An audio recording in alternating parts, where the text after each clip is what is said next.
Mike's Daily Podcast. Episode 1317. 1317, and I'm Mike Matthews, broadcasting from Cafe Anyway, located somewhere in Podcastro Valley, Mont. Today, Benita, the Disgruntled Fiddle Player, the Brewmaster, plus we will bring you an interesting news segment. So much news going on today in this world that is always constantly surprising us. Mike's Daily Podcast. We will call the segment the WOW SCHATZ WOW, because wow. Mike's Daily Podcast. A lot of stuff went on, and my mom likes to call me Schuts. That's her term of endearment. Let's hear it for moms and daughters and ducks. I mean sons and daughters and moms and that. And I want to give a big congrats to a mom. Just had her daughter on Mike's Daily Podcast. the 5th, which was Tuesday. Welcoming into the world Mike's Olivia Jessie. Daily Isn't that a nice name? Podcast. Although the only Olivia I know right now is kind of a self-obsessed, selfifying narcissist who I had to unfriend on Instagram. But this little girl is going to be different. Born in 2017. May she live into the next millennium. I mean, century. If she lives into the next millennium, then she's like some kind of Highlander or something. Immortal. Look who just walked in. Speaking of immortal. Hi, Mike. It's Benita, the rodeo queen. How are y'all doing? I'm not immortal. That's Madame Rootabega. And it's a disgruntled fiddle player, tell you what. What? Sir, you had it coming. Now, Disgruntled Fiddle Player. Are we going to talk about that or talk about Mitch McConnell? What about Mitch McConnell? Doing away with the whole thing in the Senate that we've had for centuries. The filibuster's gone now, completely. Well, that's something that the other guy, Harry Reid, started, tell you what. What? Somebody else walked in. Who else is it? Hi, Mike! What happened? I spilled my earth beer. You did? Oh, look, there it is, all over the floor. How scary. That's all right. I had some more. Oh, wonderful. Well, oh, there he is. He's pouring us some more root beer. That's awesome.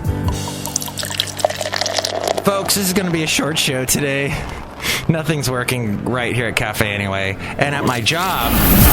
And here's today's podcast picture. Bison Bentley stopping by the way, in the podcast picture today in the drawing. And here he is right now.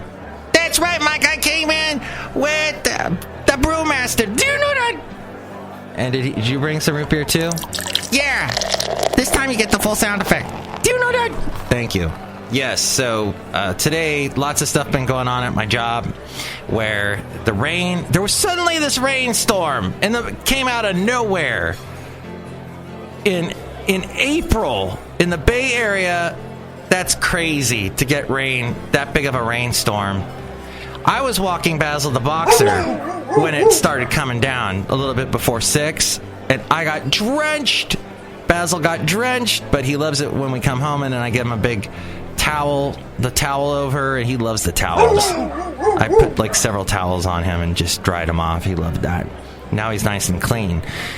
But now, what happened, one of our transmitters went down, so now that's a big thing in radio. You need a transmitter, because of all and it has to do with Hayward, and Hayward had a power outage, and the Bay Area, the East Bay.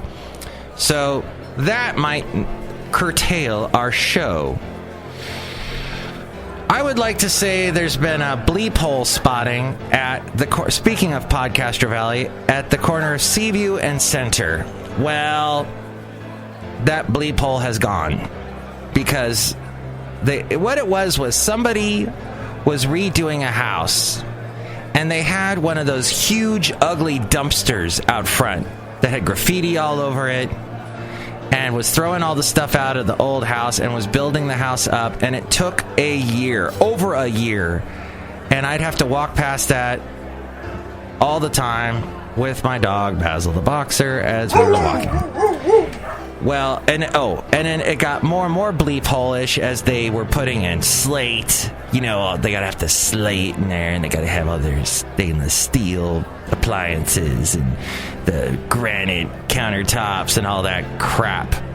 And, well, just a little over 2 weeks ago, the dumpster finally moved, and the people moved in, and I wrote this note, bleep hole spotting at Seaview and Center, but I meant it for when they had the dumpster out front. Now the bleep holes are gone. Basically, they've moved in. But the bleep hole's still there because the bleep hole was the one that put the house together, blah, blah, blah.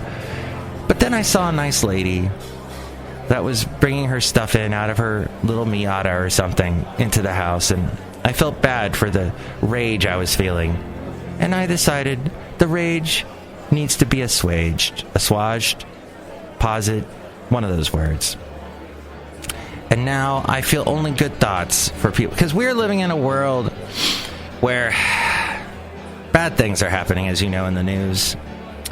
And Mitch McConnell took out so now the Senate is a little less what the Senate used to be. And of course, Harry Reid did start it, but he was doing it in response to Mitch McConnell filibustering everything that Obama was trying to do. So I know politics is crap. But still, Mitch McConnell made this statement that the death of the Senate will be written on Harry Reid's tombstone. Yet, Mitch McConnell is doing so much more to kill the Senate. So, hypocrisy in the policies of politics. That's about it. So, thank you so much for listening to the show. And when you hear the host say that, he's filling. He doesn't know what to say next. No, I do know what to say next. Go to my website. It was down yesterday. I'll tell you why. I didn't pay a bill. I thought I had until April 20th to pay this bill. And apparently, no. You've got to pay it like 15 days before. Thank you, my domain. So I paid it, and instantly my website was back up. And so you can check it out, MIKEs-DAILY-PODCAST.com, and click on the donate button. Help us out through the PayPal there. You'll become an inglorious Mike's Daily Podcaster. And that's a good thing to be. You'll get a special greeting from all the Cafe Anyway characters. You can also buy whatever you're going to buy this weekend on the Amazon link. Click on that. Buy whatever you're going to buy that makes us happy. Also, you'll find a link to Country Crossroads Radio on my website. Click on that and listen to my show this weekend. Country Crossroads Radio is, in fact, a crossroads of country and all kinds of other formats, sort of close to country. It's a fun mix, and you can check it out this weekend. It's a lot of fun to listen to. I'll be on Saturday and Sunday. So listen to that through that link at MIKEs-DAILY-PODCAST.com, and all the past podcast pictures. And I'm still in the C's. I interviewed a lot of people that had C as the first letter of their name or their band's name. So I'm getting through that and trying to alphabetize all the interviews. But you can hear all the past interviews, too. The ones that I have reconnected the link to, some of the links have gone down. Oh, let's just say there's a lot of work going on with the website. But for the most part, things work at MIKEs-DAILY-PODCAST.com, and you can call me at 336-MM-DAILY. Let me know what you think about all the stuff going on in the world today. 336-MM-DAILY. We read your comments and play back your comments on the section Emails from Email and your Common Not So Comments. But now we get to the segment called Wow Schatz Wow. Well, as you well know, world leaders rallied around the U.S. after it launched a missile strike early this morning on a Syrian air base in response to this week's chemical attack, while Russia condemned the move as aggression and suspended crucial coordination with Washington in Syria's congested skies. The overnight missile attack, which marked the first time the U.S. has directly targeted Syrian President Bashar Assad's forces, was condemned by his allies in Russia and Iran, but welcomed by the Syrian opposition and its supporters, who expressed hope it signaled a turning point in the devastating 6-year-old civil war.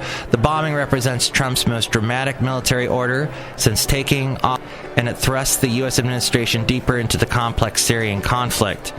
The Obama administration threatened to attack Assad's forces after previous chemical attacks, but never followed through.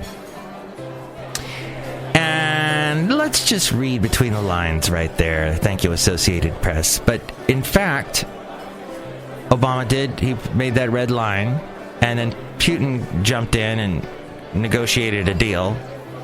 And then everything stopped. And Obama didn't attack Syria. But Obama did put it to Congress to work something out diplomatically. So it wasn't like he was doing nothing, what like a lot of the conservative talk show hosts are saying. Trump's doing this because Obama did nothing. Trump called on all civilized nations to join the U.S. in seeking an end to the carnage in Syria. About 60 U.S. Tomahawk missiles hit the Shayrat Air Base southeast of Homs, a small installation with 2 runways where aircraft often take off to bomb targets in northern and central Syria. The U.S. missiles hit this morning. They were fired from 2 warships in the Mediterranean Sea in retaliation for the deadly chemical attack that happened on Tuesday, which officials said used chlorine mixed with a nerve agent, possibly sarin. The Syrian military said at least 7 people were killed and 9 wounded in the missile strike. The Britain-based Syrian Observatory for Human Rights and Opposition Monitor also put the death toll at 7, including a general and 3 soldiers. Well, the bizarre thing about all this is you would expect, okay, well, Democrats would probably be against this. And in fact, Hillary Clinton, well, she said this. Now, give me a second because I have to do something here to do this. I have to turn that off, and I have to click on this. Let's see. Hold on. Okay, I'm doing my own engineering, so here we go. Tonight I ordered a targeted Trump saying military strike, which he used a horrible microphone. Why? From where the chemical attack. That's like my old podcasting microphone. He used an old podcasting microphone. It is in this vital national security interest of the United States to prevent and deter the spread and use. Okay, here's what... Assad had an air force, and that air force... Hillary. ...is the cause of most of the civilian deaths, as we have seen over the years and as we saw again in the last few days. And I really believe that we should have and still should take out his airfields and prevent him from being able to use them to bomb innocent people and drop sarin gas on them. Wow, that could have been Trump, but no, it was Hillary. So, I mean, that surprised everybody when that came out. She said she supported more aggressive action in Syria while she was Secretary of State and spoke out about what she believes the U.S. should do about the worsening crisis. She addressed the issues in what was billed as her first public interview since her election defeat.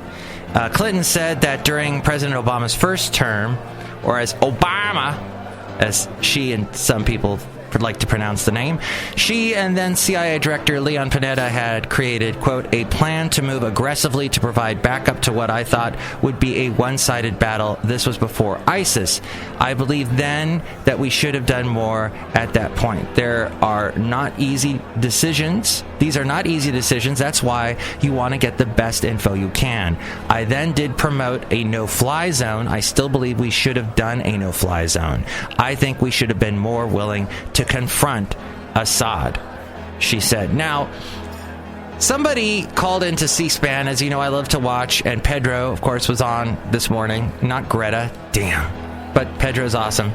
And somebody said from Alabama, I don't know why all these people are criticizing Trump for doing this. It's the same people that want America to fail. You need to get behind your president. And as soon as she said that, I just flinched because I said to myself, where was that woman behind everything Obama did? She was anti-Obama the whole time. Now, I don't know that for a fact, but you pretty much know that there's going to be a lot of hypocrites coming out saying, hey, you got to support Trump, when they were totally anti-Obama all the time.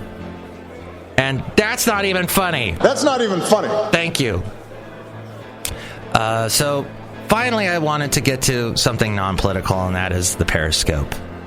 Periscope is used by people that apparently don't want to use Snapchat or Instagram.